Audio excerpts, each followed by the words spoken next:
नमस्कार आप सभी को। कैसे हैं आप सभी। आज हम चर्चा करेंगे 2025 कैसा रहने वाला है, खास करके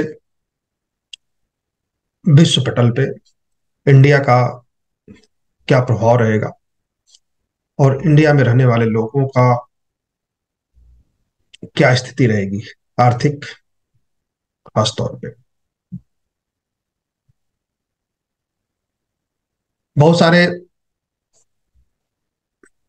प्रेडिक्शन आप लोगों ने देखा होगा, क्योंकि आप सभी के पास इस तरह के वीडियो आते होंगे। तो मेष मेष राशि से मीन राशि पे चर्चा नहीं की जाएगी और एक बृहद परिदृश्य में चर्चा की जाएगी और उस कुंडली के माध्यम से समझा जाएगा। तो हम बात करते हैं कि लगभग 3-4 महीने से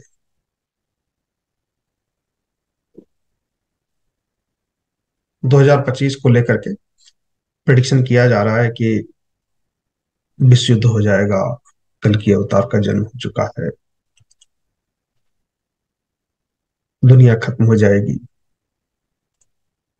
ज्योतिष के माध्यम से हम इसको समझने का प्रयास करेंगे कि 2025 वास्तव में हमारे देश के लिए कैसा रहने वाला है। शेयर मार्केट की स्थिति क्या रहने वाली है, गोल्ड की स्थिति क्या रहने वाली है, जमीन जायदाद की स्थिति, प्रॉपर्टी की स्थिति क्या रहने वाली है, कौन सा वर्ग अच्छा होगा, कौन सा वर्ग नुकसान में जाएगा। यहाँ पर राशियों पे भी चर्चा होगी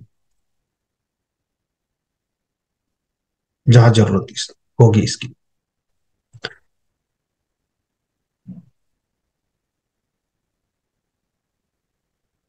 तो अधिकतर एस्ट्रोलॉजर जो है इस बात पे चर्चा कर रहे हैं कि 5 या 6 प्लेनेट एक राशि में आ रहे हैं, मीन राशि में, और उस दिन दुनिया खत्म हो जाएगी या उस दिन विश्व युद्ध स्टार्ट हो जाएगा। तो क्या ऐसा होगा, खास करके हमारे हिंदुस्तान में? क्योंकि हमें विश्व के बारे में ज्यादा नहीं सोचना है, अपने हिंदुस्तान के बारे में सोचना। लेकिन विश्व में जो घटनाएं घटती हैं उसका प्रभाव हमारे हिंदुस्तान पे भी पड़ता है, भारत पे भी पड़ता है, खास करके फाइनेंशियली। अब ये अलग बात है कि डिसीजन हमें कैसे लेना है कि हम गलत रास्ते पर ना जाए, उन चक्रव्यूह में ना फंसे जो हमें विश्व फंसाना चाहता। जैसा कि आप सभी देख रहे हैं, ट्रम्प के आने के बाद से शेयर मार्केट डाउन जा रहा है। लगभग लगभग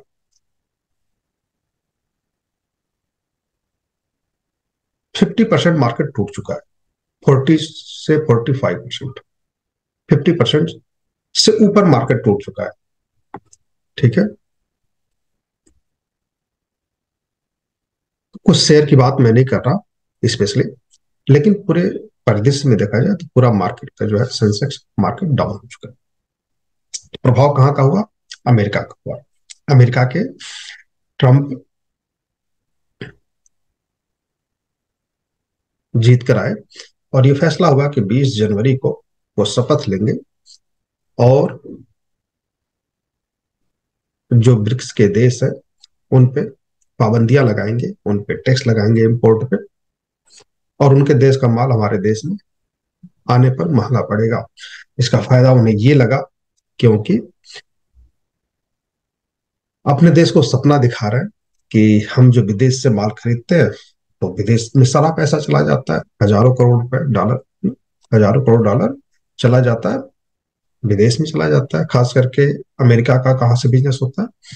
इंग्लैंड, कनाडा से होता है, ब्राजील से होता है, चाइना से होता है। और अमेरिका के सारे मशीनरी जो है, सारे बिजनेसमैन कहाँ पे फैक्ट्री लगा के बैठे हैं? अमेरिका में लगा के बैठे। एलन मस्क उनमें से एक है। एप्पल है, एप्पल तो चलिए इंडिया में भी आ चुका, लेकिन चाइना में भी तो है। अधिकतर इसके पहले तो चाइना में ही थी कंपनी उसकी, क्योंकि वहां सस्ता पड़ता था। तो वो ये कहते हैं कि भाई हम विदेश में फैक्ट्री क्यों लगाएं, जब हमारे देश में जगह है, काम करने वाले लोग हैं, तो अपने देश में लगाओ। यहाँ पे फैक्ट्री लगाओ, यहाँ पे बनाओ, यहाँ पर बनाओ और बाहर बेचो। तो क्या वो बाहर बेच पाएंगे? मुझे नहीं लगता, क्योंकि वहां पर सैलरी देना भारी पड़ जाएगा। दूसरी एक जगह फैक्ट्री बैठी है, दूसरी जगह से वहां पे लाना बहुत मुश्किल है ना? लेकिन सपना दिखा रहा है, और इसका असर ये हो रहा है कि अमेरिका की जितनी भी टॉप कंपनियां हैं, उनके शेयर बढ़ गए। दूसरा, एक मार्केट में ऐसा पैसा है जो डिजिटल पैसा है, ठीक है, डिजिटल पैसा है, बिटकॉइन। उसमें भी 30 से 40% वृद्धि हो चुकी है। और अब इंडिया का शेयर मार्केट क्या हो रहा है? Down down down, daily 200 300 400 point गिरता ही गिरता है। कुछ शेयर बढ़ते भी हैं, लेकिन मैक्सिमम शेयर गिरते हैं। और इसका फायदा नुकसान ये होता है कि विदेशी पैसा निकाल रहे हैं और अमेरिका की कंपनियां में लगा रहे हैं। ठीक है, अमेरिकियों की पैसे लगे हुए हैं सभी तरफ, 60-70% उन्हीं के पैसे हैं, क्योंकि बहुत बड़ी इकोनॉमी है उनकी, सारे अमीर लोग वहीं रहते हैं। वो पैसा इंडिया में लगाते हैं तो मार्केट बढ़ जाता है, इंडिया से निकाल लेते हैं तो मार्केट गिर जाता है। तो उनको क्या लगता है कि टेस्ला आगे बढ़ेगी, उसमें पैसा लगा दो, गूगल में पैसा लगा दो, बड़ी बड़ी कंपनियां जो वहां पे, मीडिया है, उसमें पैसा लगा दो। तो सारे पैसे वहां पे लग रहे हैं, एलन मस्क आगे बढ़ेंगे, इनके में पैसा लगा दो। क्या ये डाउन जाएगा? और क्या शेयर मार्केट डाउन जाएगा 2025 में? दूसरा परिदृश्य ये है कि जो इंडियन एस्ट्रोलॉजर कह रहे हैं कि कल की भगवान का जन्म हो चुका है, विश्व युद्ध शुरू हो जाएगा, उड़ीसा से युद्ध शुरू होगा, क्या ऐसा होगा? क्योंकि जब हम रोज रोज इन सब चीजों को सुनते हैं तो हमारे दिमाग में एक ही चीज बार बार पड़ती है कि ऐसा होगा, वैसा होगा। और व्यक्ति को कुछ पता तो होता नहीं, भविष्य तो हम देख नहीं सकते, है ना? जैसे हम टीवी पे देख रहे हैं, मोबाइल में देख रहे हैं, तो वो भी क्या देख रहे हैं? पास्ट ही तो देख रहे हैं। वीडियो बनाई जाती है, डाल दी जाती है, तो फिर क्या देख रहे हैं आप? या तो प्रेजेंट देख रहे हैं, लाइव देख रहे हैं, या फिर पास्ट देख रहे हैं। फ्यूचर तो नहीं देख रहे हैं। फ्यूचर क्या देखते हैं? जो एस्ट्रोलॉजर बताते हैं, या जो विद्वान लोग, पढ़े लिखे लोग बताते कि ऐसा हो सकता है। एस्ट्रोलॉजरों के मन में इसके पीछे बहुत सारे कारण भी है। रसिया का यूक्रेन की जो लड़ाई चल रही है, लगभग 2 साल से ऊपर हो चुके हैं। 22 में शुरू हुआ था, 24 आ गया, 3 साल के आसपास होने जा रहे हैं। दूसरा, इजराइल, हमास और ईरान। शुरुआत ईरान ने करा किया, या चाइना ने करवाया, या ईरान ने ही करवाया अपने प्रॉक्सियों द्वारा, स्टार्ट तो हुआ और वो लड़ाई अभी भी चल रही है। तीसरा, आपने देखा अभी सीरिया पे कब्जा हो चुका है आतंकवादियों द्वारा। चौथा, पाकिस्तान और अफगानिस्तान में, दक्षिण कोरिया, उत्तर कोरिया के बीच में अनबन चली रही है। अजरबैजान, आर्मेनिया कब लड़ जाए कुछ पता नहीं। बांग्लादेश का तख्ता पलट हो चुका है।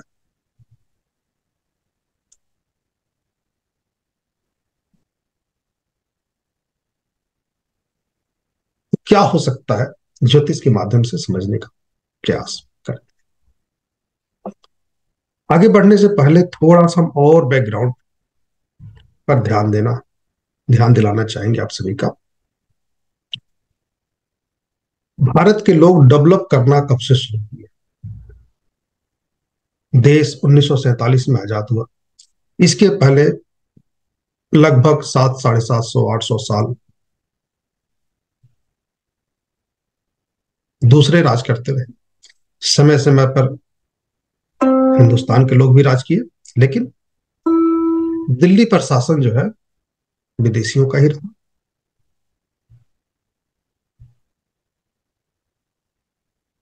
सबसे पहले पृथ्वीराज चौहान के ऊपर हमला हुआ था, और उनके हारने के बाद से मुस्लिम शासन का शुरुआत हो चुका था। फिर गुलाम वंश आया, धीरे धीरे जो है आगे हम बढ़ते रहे, और 10 साल 5 साल शासन लोगों का चलते चलते मुगल वंश भी आया, और फिर मुगल वंश एक के बाद एक राज यहाँ पर करते रहे। और 1857 में उसका भी अंत हो गया। मुगल सल्तनत सल्तनत मुगल शासक जो है उस समय दिल्ली के शासन पे जो था, उसका एरिया कितना था? पुरानी दिल्ली, लाल किला में रहते थे। पुरानी दिल्ली मतलब 10-15 किलोमीटर, 20 किलोमीटर, 40 किलोमीटर मान सकते हैं मैक्सिमम एरिया उनके कब्जे में था।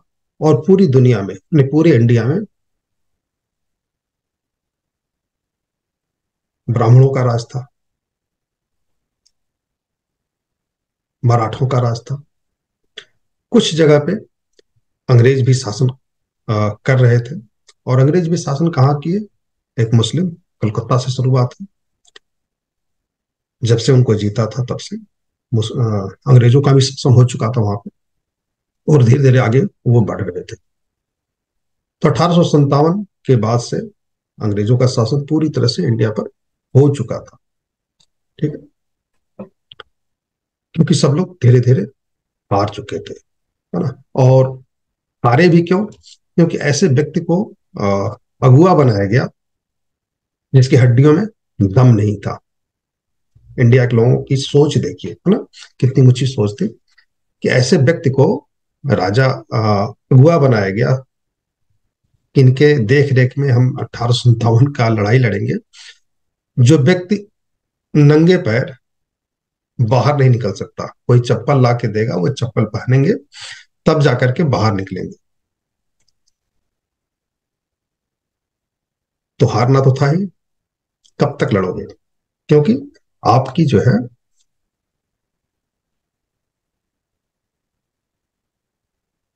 रणनीति ही गलत थी।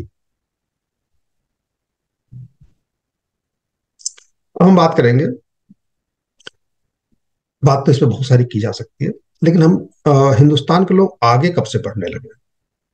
1857 के बाद से आगे बढ़ते बढ़ते अंग्रेजों का शासन आया। 1947 में 15 अगस्त को हमारा देश आजाद हुआ।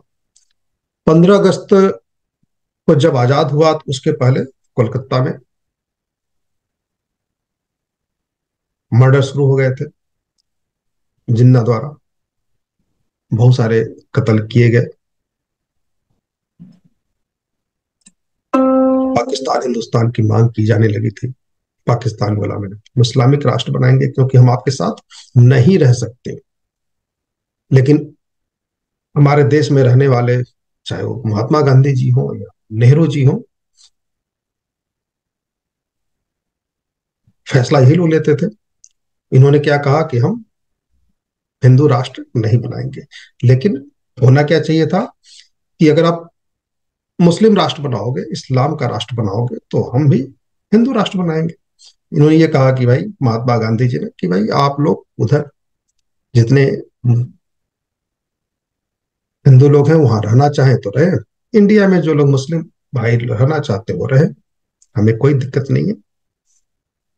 और उसका नुकसान अभी तक लोग झेल रहे हैं। बांग्लादेश में आप देख ही रहे हैं, जो लोग रह गए क्या स्थिति है, और जो पाकिस्तान में रह गए उनकी क्या स्थिति हुई और क्या है। तो अगर यहाँ पे हिंदुस्तान के नाम से हिंदू राष्ट्र बन गया होता, भले आप ये कहते हैं ठीक है, जो मुस्लिम भाई यहाँ रहना चाहते हैं रहें, लेकिन ये हिंदू राष्ट्र बनेगा। आपकी मर्जी हो रहो, ना रहने, ना मर्जी हो ना रहो। तो उस दिन से ही हमारा देश तरक्की करने लगता। इसके पीछे कारण क्या है? देखिए, 1991 मेघ नरसिम्हा राव की सरकार बनी। उसके पहले बीजेपी की सरकार तो कभी आई नहीं थी। बीजेपी की सरकार कब आई? जो अटल बिहारी वाजपेयी पहली बार प्रधानमंत्री बने। उसके पहले एक और आई थी, जब ठाकुर साहब जो है, राजा साहब क्या बने थे? प्रधानमंत्री बने थे और आरक्षण लागू किया था, है ना?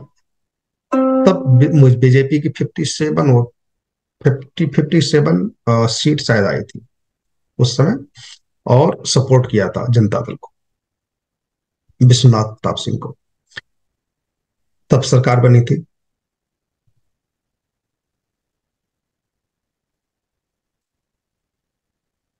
तो सेक्युलर के नाम से देश चलाया जा रहा था। एक इस्लाम के नाम पे हम देश दे चुके थे, उसके दो टुकड़े करके फिर बांग्लादेश भी बना चुके थे। अफगानिस्तान तो पहले ही छीन चुका था, बर्मा पहले ही छीन चुका था, नेपाल भूटान पहले ही छीन चुका था, पाकिस्तान और दे बैठे, बांग्लादेश, है ना? लेकिन फिर भी हम जो है मुस्लिमों को, या कह सकते हैं कि खास करके अन्य जातियों को, अन्य धर्मों को तो नहीं कहा जा सकता, लेकिन हम मुस्लिम भाइयों को, कि जो आप मांगो आपको देते रहेंगे।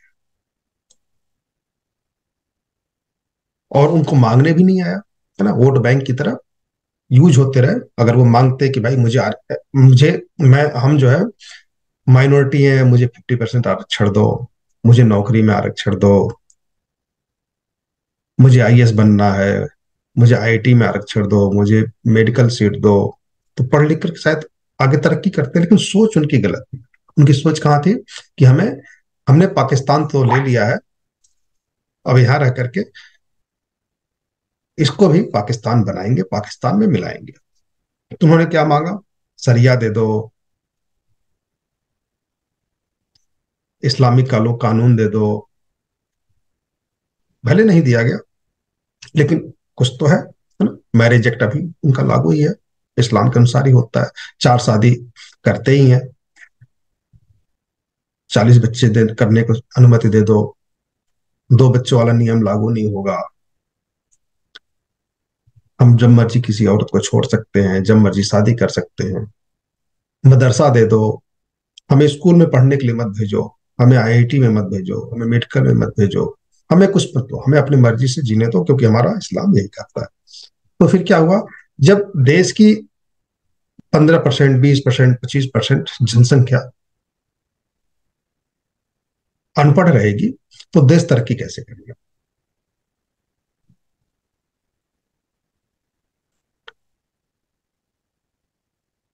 और 15%, 20% पहले से थे, 10-5% और आ गए। अब इनको बाहर निकालोगे तो हम आग लगा देंगे, इनको बाहर निकालोगे तो हम जला देंगे, इनको बाहर निकालोगे तो सरकार गिरा देंगे। भैया आने दो, आने दो, आने दो, है ना? उनको भी रहने दो। ये सब चलता रहा, तो इनका सोच कहाँ रहा? सिर्फ वोट लो और राज करो। ठीक है। अगर ये डर होता कि हमें तरक्की करनी है ना? लोग स्कूल मांग रहे हैं, कॉलेज मांग रहे हैं, तरक्की नहीं करेंगे लोग, लोगों के पास रोजगार नहीं होगा, लोगों के पास नौकरी नहीं होगी, लोगों के पास एजुकेशन नहीं होगी, तो हमारी सरकार चली जाएगी। तो ऐसा कोई डर था ही नहीं। क्या डर था? कि अगर इन्हें मदरसा नहीं देंगे तो सरकार चली जाएगी, अगर बाहर से मुस्लिमों को आने नहीं देंगे, उन्हें कार्ड, आई कार्ड नहीं बनाएंगे, तो सरकार चली जाएगी, तो देश तरक्की कैसे करेगा? दूसरा वर्ग जो था, 70%, 75%, 80%, वो देखता रहा, कुछ कर नहीं सकता था। लेकिन धीरे धीरे धीरे मजबूत हुआ, और एक धक्का और दो, बाबरी मस्जिद तोड़ दो, तोड़ दिया गया। उस समय महसूस हुआ कि हाँ, हमारे अंदर कुछ ताकत है। फिर समाज को भी लगा कि हाँ, हम कुछ कर सकते हैं, और सरकार को भी लगा कि हाँ, ये भी कुछ है, यहाँ पे कोई रहता भी है। नहीं तो उन्हें लगता भी नहीं था कि यहाँ पे कोई रहता है। अब ईश्वर की कह सकते हैं अनुकंपा हो, सरकार, 4 राज्यों में बीजेपी थी, और नरसिम्हा राव सरकार ने उस समय, 92 की बात है, लगभग 6 दिसंबर 1992, ठीक है। सरकार को गिरा दिया गया, राजस्थान, हिमाचल प्रदेश, यूपी, मध्य प्रदेश, है ना, चार राज्यों में सरकार थी। लो जी, बर्खास्त। 6 महीने मेरे ख्याल से शासन रहा होगा इन लोगों का। फिर राष्ट्रपति शासन लगा, दोबारा चुनाव हुआ। फिर पब्लिक ने आपको क्या दिया कि आप सत्ता में रहो और हमारा काम करो, और आपने क्या कहा? हम तो गद्दी छोड़ देंगे जी। कल्याण सिंह ने क्या कहा? हम तो गद्दी छोड़ देंगे जी, हम इस्तीफा देते हैं, क्योंकि मस्जिद टूट गया, बाबरी ढांचा टूट गया। अरे तुम्हें तोड़ने के लिए भेजा गया था, टूट गया, टूट गया, इसलिए तो भेजा गया था। आपके अंदर क्या आ गया? सेक्युलर। क्या आ गया? सेक्युलर। ये बीच का रास्ता नहीं चलेगा। आप जिसके वोट से जीत कर आते हैं उसको भाव नहीं देते। दिखाओ तो, यस, हाँ है, हमने तोड़वाया है, और हम जिस लिए आए थे वो काम किए। इस्तीफा देने की क्या जरूरत थी? गए, फिर उसके बाद से 6 महीने साल भर के लिए आते रहे। 6 महीने साल भर, 1 साल, 1.5 साल के लिए कल्याण सिंह भी आए, राजनाथ सिंह भी बने, लेकिन वो वैल्यू नहीं रही। जो पावर थी 92 में, पावर थी, वो नहीं रही, पूर्ण बहुमत नहीं रही।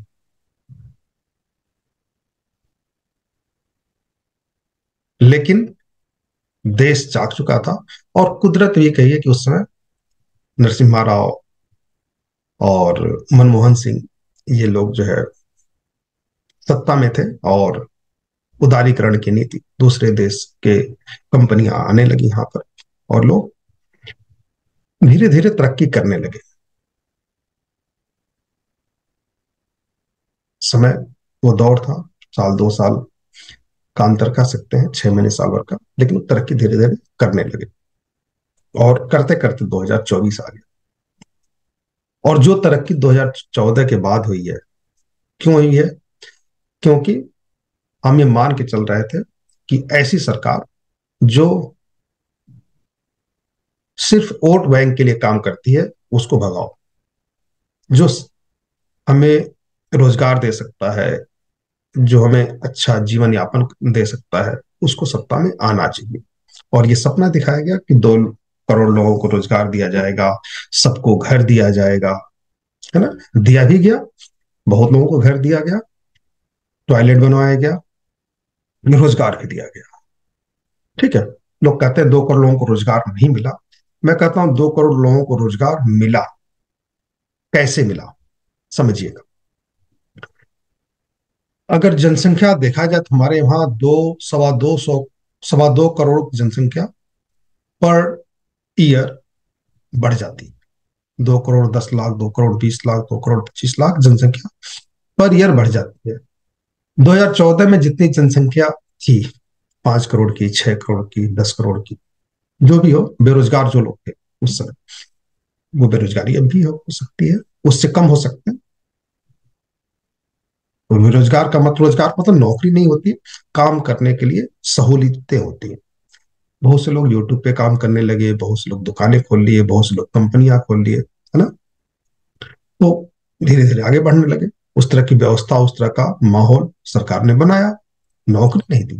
ठीक है। लेकिन 2 करोड़ से ऊपर लोगों को काम मिला, तो सरकार ने जो वादा किया था वो पूरा किया, कि 2 करोड़ लोगों को रोजगार देंगे। रोजगार का माहौल बनाया उन्होंने, और रोजगार मिला। अभी भी बहुत से लोगों को 10 लाख, 20 लाख, 50 लाख, 1 करोड़ लोन दिए जाते हैं। लोग उस पैसे को लेते हैं और रोजगार अपना कर रहे हैं। धीरे धीरे सरकार और अपना प्रयास कर रही है, तो हम तरक्की करते जा रहे हैं। तो तरक्की हम कब कर रहे हैं? जब जिस देश की बहुसंख्यक जनसंख्या जाग रही है। और हमें अगर तरक्की करनी है तो हमें बहुसंख्यक जनसंख्या को जागना ही पड़ेगा। सरकार अभी भी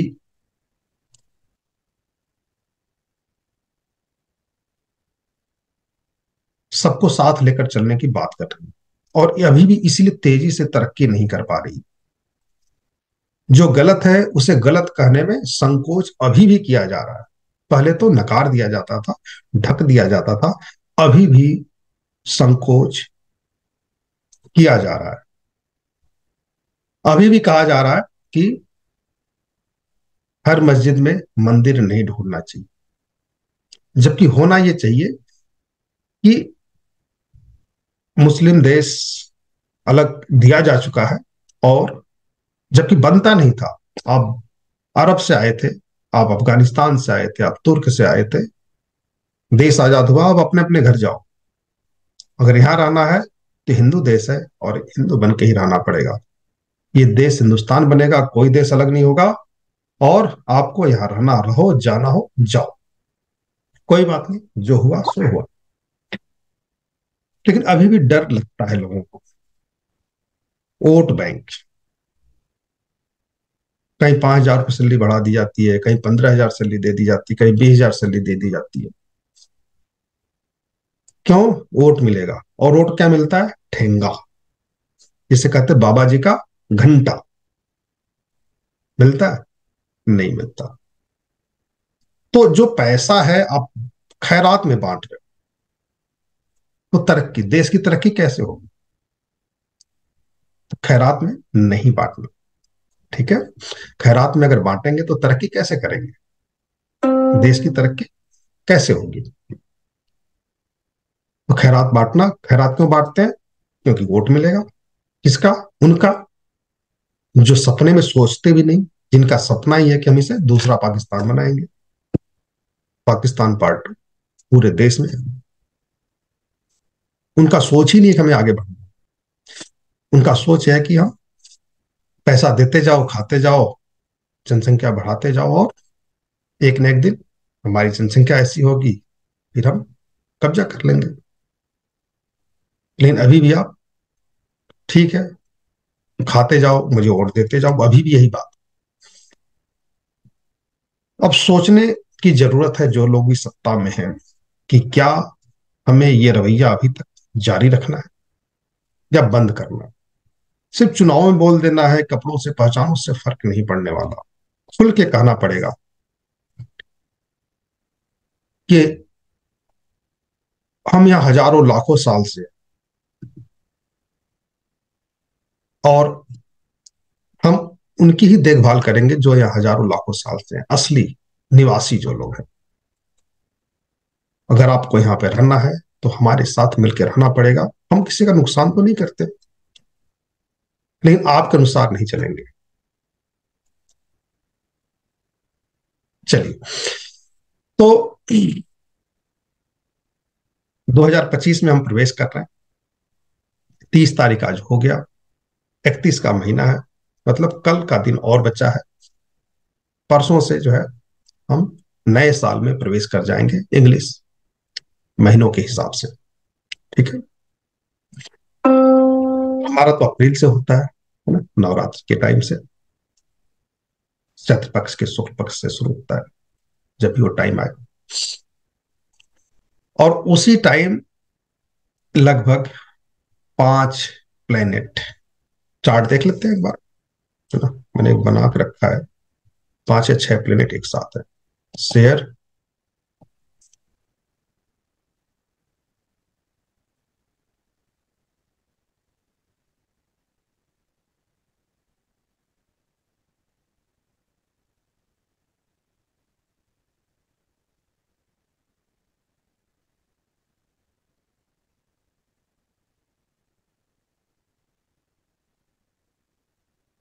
देखिए वृषभ लग्न की कुंडली हमने इसलिए लिया है सुबह 10 बजे का, कि ये लिया मैंने 29 तारीख को। 29 तारीख को 1, 2, 3, 4, 5, 6 6 प्लेनेट एक साथ आ रहे हैं।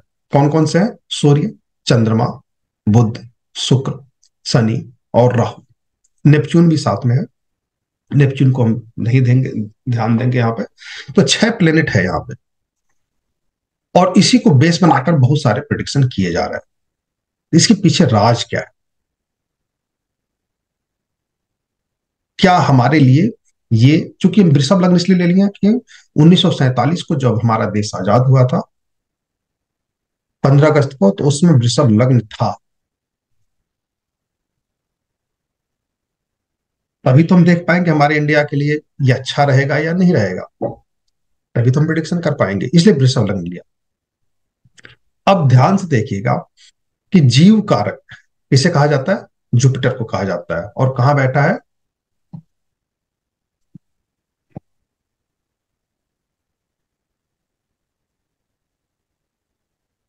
जुपिटर कहां बैठा है,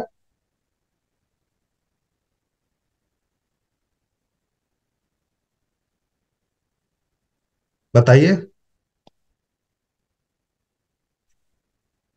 लग्न में बैठा है। कहां बैठा है, देखिए, जुपिटर कहां बैठा है, लग्न में बैठा है। तो लग्न में बैठ के जुपिटर क्या कर रहा है,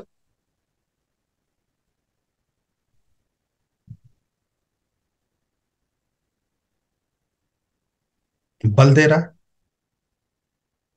जुपिटर जब लग्न में बैठ जाता है तो क्या करता है, बल देता है, पावर देता है।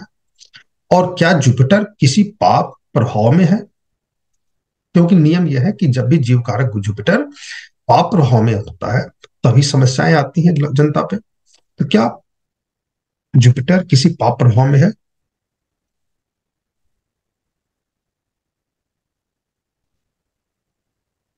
तो शनि की दृष्टि है।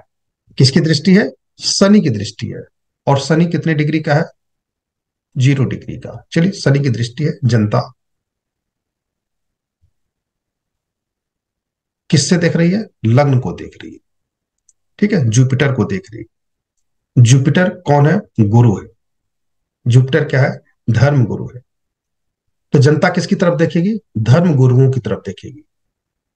जनता में हिंदू भी आते हैं, जनता में मुस्लिम भी आते हैं। और सूर्य भी साथ में बैठा हुआ है। कौन बैठा है, सूर्य भी साथ में बैठा हुआ है। सूर्य कहाँ का स्वामी है, चौथे भाव। इसको भी जनता का कारक माना गया, पब्लिक का कारक माना गया, भाव को। जुपिटर कहाँ का कारक माना गया है, अष्टम भाव को और एकादश भाव को।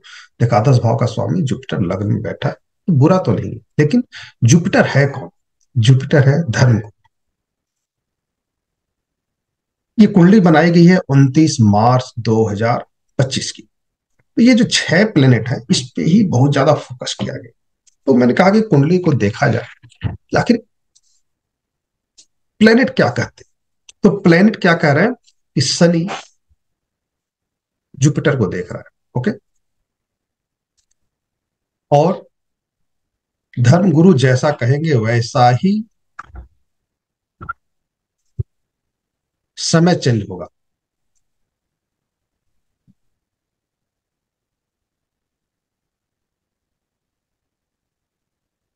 जुपिटर अगर गलत रास्ता दिखा दिया तो पब्लिक फिर गलत रास्ते पर चली जाएगी। उस समय सरकार की नहीं सुनी जाएगी, सरकार भी धर्म गुरुओं की तरफ ही देखेंगे। सरकार में बैठे लोग भी धर्म गुरुओं की तरफ ही देखेंगे। उस समय जो धर्म गुरु ज्यादा पावरफुल हुआ वो अपनी बात मनवा ले। तो देखना यह है कि मार्च में क्या चेंज लाते हैं धर्म गुरु। ठीक है, मेरा मानना है कि जुपिटर यहाँ पे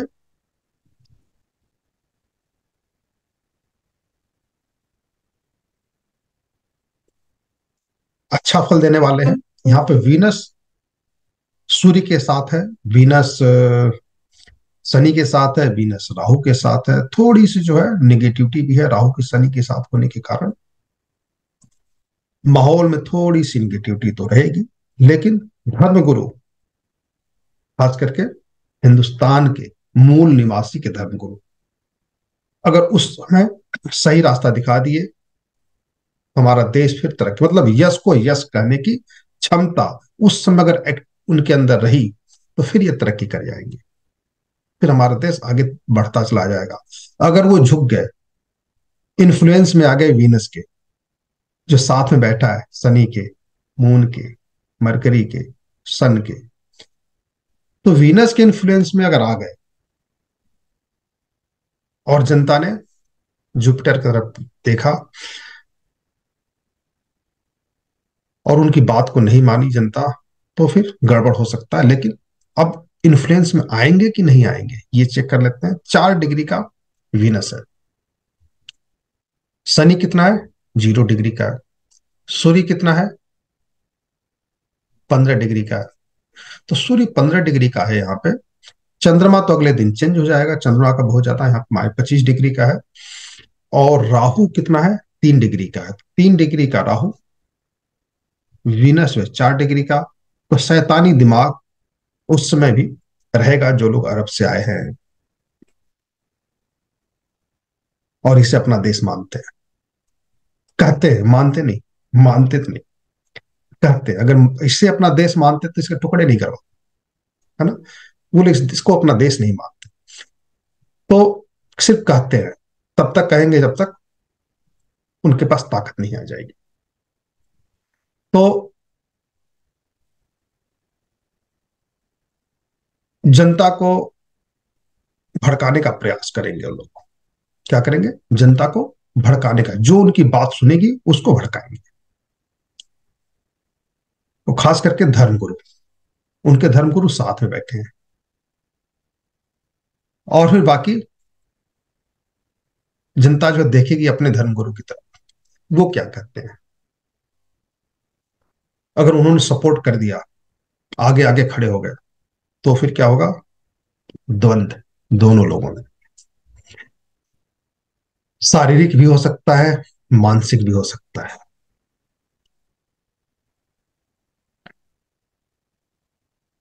लेकिन ऐसा मेरा विचार है कि मानसिक ही होगा, शारीरिक नहीं होगा। ठीक है। चंद्रमा वहां से चेंज हो जा रहा है, चंद्रमा जो है कारक है थर्ड भाव का। तो बाहुबल का यूज यहाँ पर नहीं किया जाएगा। मंगल यहाँ पर आप देखेंगे दूसरे भाव में बैठा हुआ है, और ये सप्तमेश है और द्वादशेश है। दूसरे भाव में बैठा है, विदेश से पैसा आना है। फाइनेंशियल के रूप में देखा जाए तो विदेश से पैसा आना है हमारे देश में, तो शेयर मार्केट बढ़ेगा। लोग, कोई भी एस्ट्रोलॉजर नहीं कह रहा शेयर मार्केट बढ़ेगा। कर सब लोग कह रहे हैं गोल्ड में पैसा लगाइए, लेकिन मुझे ऐसा लगता है शेयर मार्केट बढ़ेगा। ठीक है। तो जनवरी फरवरी के बाद से, मार्च के बाद से, फरवरी के बाद से शेयर मार्केट बढ़ेगा, कोई ऐसी दिक्कत नहीं। तो यहाँ पर जो लोग कह रहे हैं कि आपस में लड़ाई झगड़े होंगे, हिंदू मुस्लिम हो सकता है, ऐसा कुछ नहीं होने वाला ना। ऐसा कुछ नहीं होने वाला है। कम से कम मार्च में तो नहीं होगा, जनवरी फरवरी में भी तो नहीं होगा, है ना। कब तक नहीं होगा? मानसिक रूप से होगा। और देश का सपोर्ट, मुझे ऐसा लगता है कि देश के सपोर्ट में धर्मगुरु लोग खड़े हो जाएंगे। देश को बचाने के लिए, देश को तरक्की के लिए सपोर्ट करेंगे। भले राज सत्ता उनके साथ खड़ी हो, राज सत्ता उनके साथ ही खड़ी रहेगी, ऐसा दिख रहा है। राज सत्ता उनके इन्फ्लुएंस में आ जाएगी, उनका उनके जैसा करना चाहेगी, और फिर विरोध होगा। जनता देखेगी धर्मगुरुओं की तरफ कि आप विरोध करो, हम तो खड़े ही हैं। देखिए विरोध करते हैं, किस लेवल पे करते हैं। अगर धर्मगुरु एक हो गए देश को बचाने के लिए, और मुझे ऐसा लगता है कि देश को बचाने के लिए होंगे, खड़े होंगे। लगभग 1 जून के आसपास जुपिटर थर्ड राशि में चला जाएगा, मिथुन राशि में चला जाएगा। और एकादशेश धन भाव में जाकर के क्या बनाएगा? पैसा, पैसा, पैसा। हमारे देश में जून के बाद और ज्यादा पैसा है। ठीक है। 1 जून के बाद से और ज्यादा पैसा आएगा। तो सभी के लिए शेयर मार्केट बढ़ना ही बढ़ना है, मुझे ऐसा प्रतीत हो रहा है। ठीक है।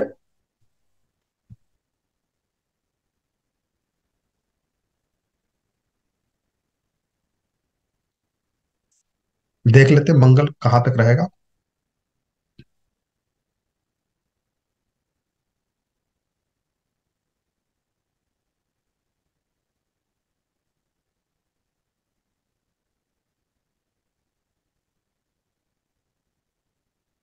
मंगल देखिए कहां बैठा है। प्रेजेंट टाइम में मंगल बैठा है कर्क राशि में, और उस समय कहाँ रहेगा, मिथुन राशि में, तो वक्री जा रहा है। ठीक है, हम आगे बढ़ते हैं। एक महीना, और 1 मार्च को मंगल मिथुन में है, और अप्रैल को भी, 1 अप्रैल को भी मिथुन में ही रहेगा, और फिर ये कर्क राशि में आ जाएगा। ठीक है,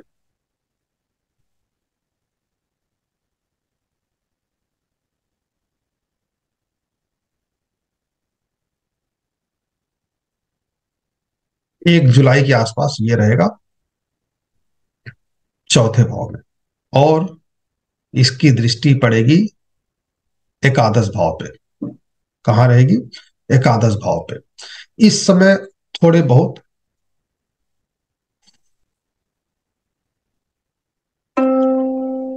कुछ दंगे कुछ हो सकते हैं, नॉर्मल सी। बहुत ज्यादा यहाँ भी ऐसा कुछ योग नहीं दिख रहा,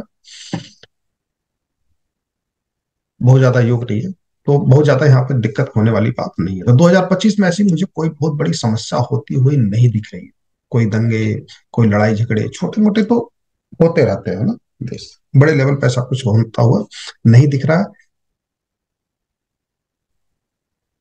फाइनेंशियल तरक्की लोगों की होगी। अभी भले ही मार्केट डाउन हो रहा, डाउन हो रहा, डाउन हो रहा है, लेकिन हमने क्या देखा कि मार्च के बाद से तरक्की होनी शुरू हो जाएगी। ठीक है, अभी मंगल कहाँ बैठा है, चौथे भाव में बैठा है। ठीक है, जब वो जाएगा कहाँ पे, थर्ड भाव में जाएगा, तभी तो फाइनेंशियल तरक्की होगी। ठीक है, अभी कहाँ बैठा हो, थर्ड भाव में बैठा है। हमें क्या कहा कि जब सेकंड में जाएगा, तो मार्च में तो सेकंड में ही रहेगा, तो मार्केट, शेयर मार्केट उठना है।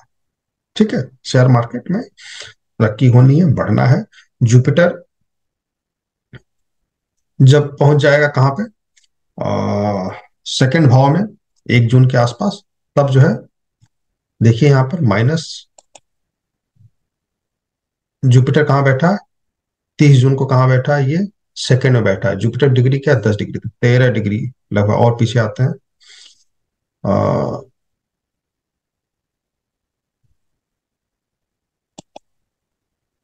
30 मई है ना, 30 मई को ये 3 डिग्री है। और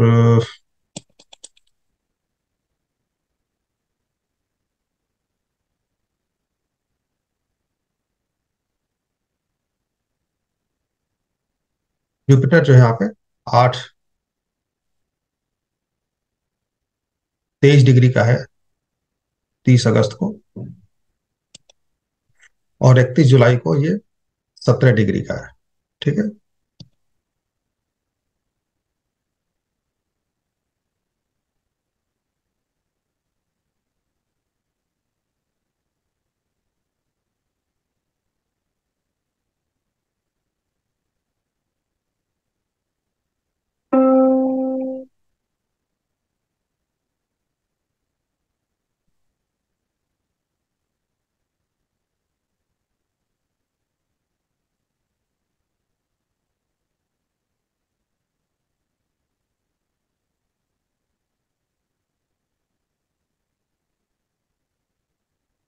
ये 15 के आसपास आ रहा है।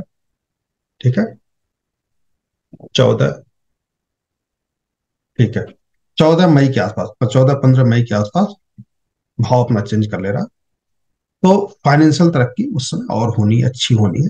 तो पैसे को लेकर के, इन्वेस्टमेंट को लेकर के डरने की जरूरत नहीं है। हाँ, जब तक मंगल थर्ड भाव में है, तब तक फाइनेंशियल स्थिति खराब रहने वाली है। मंगल जब सेकंड में जाएगा वक्री होकर के, तो फिर स्थिति ठीक हो जाएगी। ठीक है, और फिर जब जुपिटर सेकंड में जाएगा, तो भी स्थिति स्थिति अच्छी हो जाएगी, फाइनेंशियल स्थिति अच्छी हो जाएगी।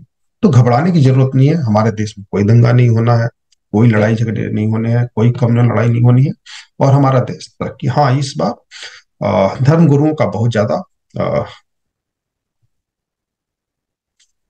प्रभाव रहेगा 2025 में, क्योंकि जुपिटर लग्न में आ चुका है।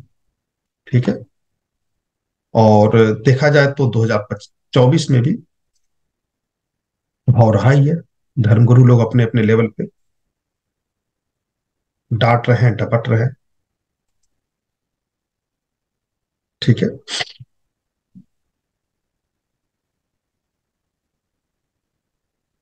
नहीं सुन रहे हैं किसी की। संघ संचालक को भी हाँ बाहर कर दिया। अभी तक लोगों के दिमाग में क्या था, जो संघ संचालक कह देते थे वो लोग मानते थे। आज की डेट में क्या दिख रहा है, संघ संचालक कौन होते हैं, आप कौन हो।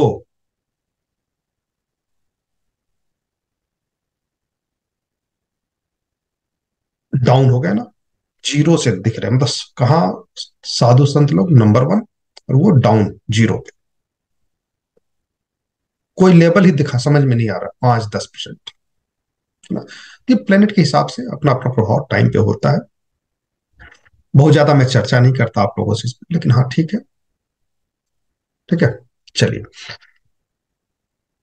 तो सबके लिए अच्छा है, शेयर मार्केट में पैसा लगा सकते हैं, जब मंगल जो है सेकंड भाव में पहुंचेगा तब पैसा लगाइए तो ज्यादा अच्छा रहेगा। ठीक है।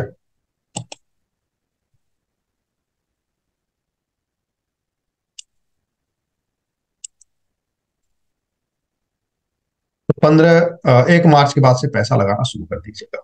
ठीक है, मुझे लगता है कि मार्केट फिर उठेगा। ओके।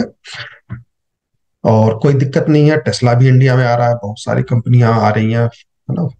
सैमसंग भी आ रहा है, बड़े बड़े ऑफिस खोल रहे हैं, तो हमारे देश में कोई दिक्कत नहीं है फाइनेंशियली। ठीक है, डरने की कोई जरूरत नहीं है, यूट्यूब वाले डराते रहते हैं। ओके, चलिए धन्यवाद, फिर मिलते हैं नेक्स्ट वीडियो में।